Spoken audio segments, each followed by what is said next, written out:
Fala galera, beleza? Adriano BR aqui, trazendo um vídeo pra vocês de Minecraft. Desculpe aí galera ter parado um pouco a série de Point Blank, mas a gente vai voltar aí, beleza?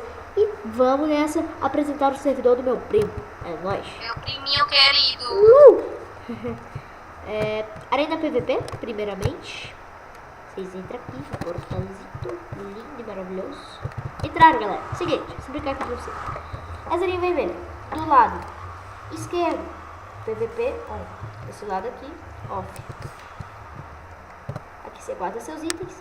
No caso aqui eu tenho já guardado. Aqui é água. Não vou apresentar isso, cara. E ali é onde tem eventos, que o meu primo faz os eventos. Ali os baúzinhos para guardar os itens na hora do evento. Vamos voltar aqui. Aqui, vamos pro plot, meu.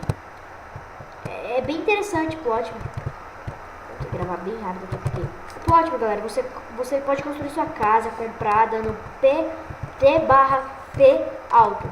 Aí você compra aqui seu território e faça a sua casa. Lembrando que os blocos só estarão disponíveis a partir de amanhã, se eu não me engano, ou essa madrugada, porque Nessa madrugada vai estar realizando a manutenção e a gente vai colocar todos. Daqui a pouco eu mostro e vamos pra mina. Todos os itens do shopping, e ainda vai botar também a mina VIP. A mina você vai minerando e pegando lápis. Lápis azul, vai pegando. Aí você vem aqui e vende todo o seu lápis. Aqui tem picareta de ferro, que é de graça. Aqui diamante, 1500. E assim vai. Beleza, galera?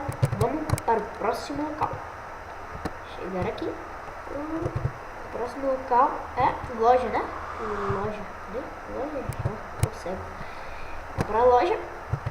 Galera, depois eu vou deixar os preços aí na descrição, preços dos VIP. Aqui tem coisas básicas como itens de VIP. Que o dinheiro, lembrando, vocês podem conseguir na mina, daquele jeito que eu expliquei pra vocês. Aqui você compra seus itens básicos aqui pra fazer o piroto. Aquela maçã, filha da puta, odeio dúvida.